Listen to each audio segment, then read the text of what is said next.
My name is Andrew Bustamante, and this is Everyday Espionage.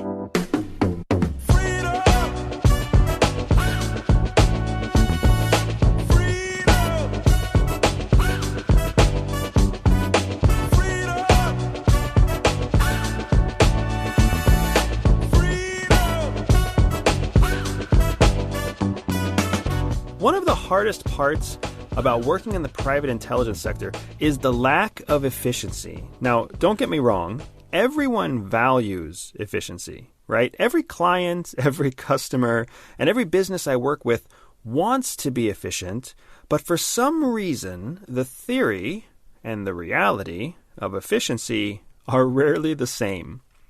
Now, in 2009, CIA put me through an operational efficiency course that was designed to take best practices from the Fortune 500 world and apply them to government. The training course was super interesting. I got to read case studies from Subway restaurants to Toyota, Lego, and Motorola, and I was pumped to apply everything that I learned and use it to help shape the future of CIA. But it didn't take long before I realized that there was a massive barrier in applying corporate efficiency strategies into CIA. Now, efficiency is defined as achieving maximum productivity with minimal resources. The entire practice of efficiency is based on the idea of limited resources and maximizing each resource's output. But the problem was that CIA has nearly unlimited resources. So the core purpose of efficiency, maximizing output with minimal resources, was invalid right from the beginning. As long as I was working inside CIA, I knew I was never going to be able to make anything efficient. Now, fast forward to 2013. It's my last year at the agency, and I'm in charge of a joint covert action operation with the U.S. military. Now, when multiple federal organizations have to work together in the field, things get heated. And you probably know why. Money and accountability. Nobody wants to pay for someone else's op, and for sure, nobody wants to be in charge of an op when that op goes bad. Now, if there was any time in my CIA career where I was sure efficiency would be thrown right out the window, it was when I was working in covert action. But I was wrong. And during one strange op in a desert wasteland with CIA and DoD in heated debate over helicopters and night vision goggles, I actually got to use operational efficiency to help keep America safe. The argument, honestly, was straight out of the movie Office Space. Get this, CIA expected DoD air resources to support an operation, but DoD said that the paperwork requesting the helicopters wasn't submitted correctly. The only solution that DoD gave CIA was to rush a request that would get the right assets deployed in time, but it would cost double the cost. Senior managers on both sides did not want to pay the bill for expedited helicopters. And trust me, you wouldn't either. But to get the resources into the AOR, someone had to pay.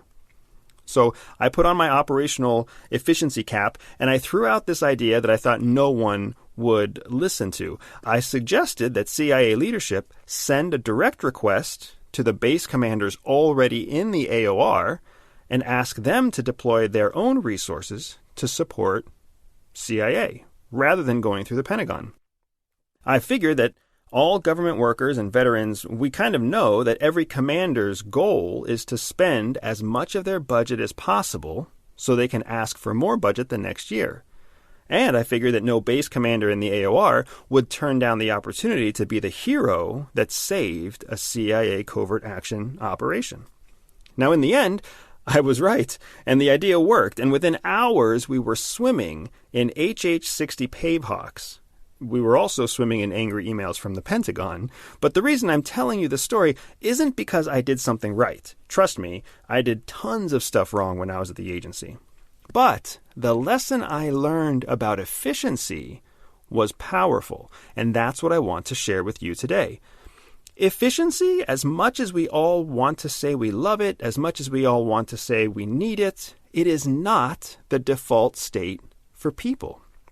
It never has been, and it never will be.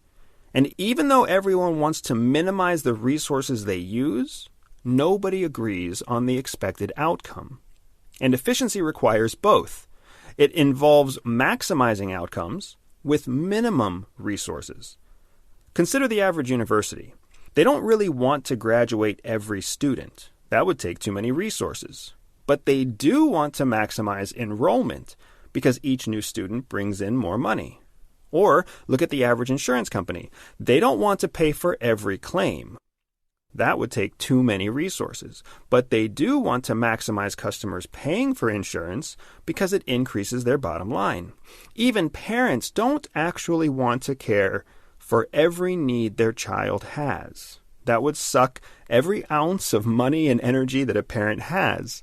Instead, they want to cover the big needs, like food and shelter and education, but they want to coach, train, or sometimes force their kids to learn how to take care of themselves. When you run into inefficiency in your everyday life, whether it's at work, with a client, in a business, or even at home, what you are actually running into is a gap in expected outcomes. Efficiency is impossible unless everyone agrees on the same target outcome. But your outcome and the outcome that others want isn't always the same.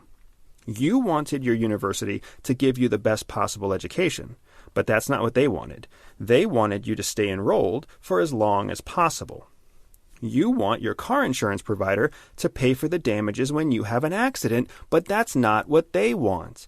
They want to pay you as little as possible and charge you higher rates anytime you have a fender bender. You want your kids to listen, learn, and grow into awesome adults, but that's not what they're thinking about. All they want is to live in their imagination and have delicious food delivered to their table anytime they are hungry. And in the end, the result is the same. You feel like nothing is efficient. You feel trapped in this inefficient world.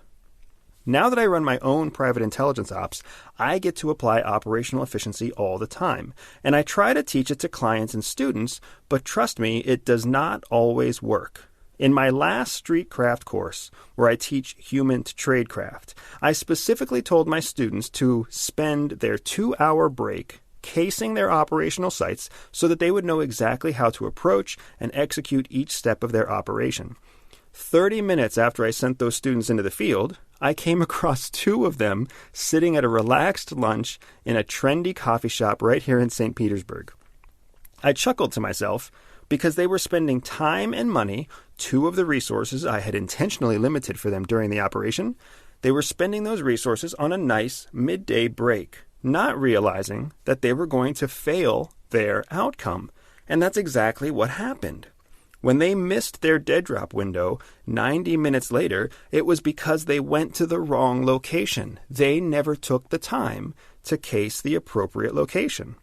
If you want to make your business or your clients, your spouse more efficient, the place to start isn't by focusing on resources. Instead, focus on outcomes. Define the outcome you are both looking for first. If the outcomes are different, you'll never have efficiency. But when you can define the shared outcomes that everyone wants, you can use less resources, get further faster, and execute the op that others fail. And that is everyday espionage. Everyday Espionage is dedicated to one thing: educating everyday people. I know that not everyone will listen, but those who listen will learn. If you learned something new today, click subscribe, review, and share the podcast with a friend. Find me on social media at Everyday Spy or on my website, everydayspy.com. If you are up for a special challenge, visit everydayspy.com/operations and join me for an authentic spy training mission. And above all else, remember that knowledge is freedom.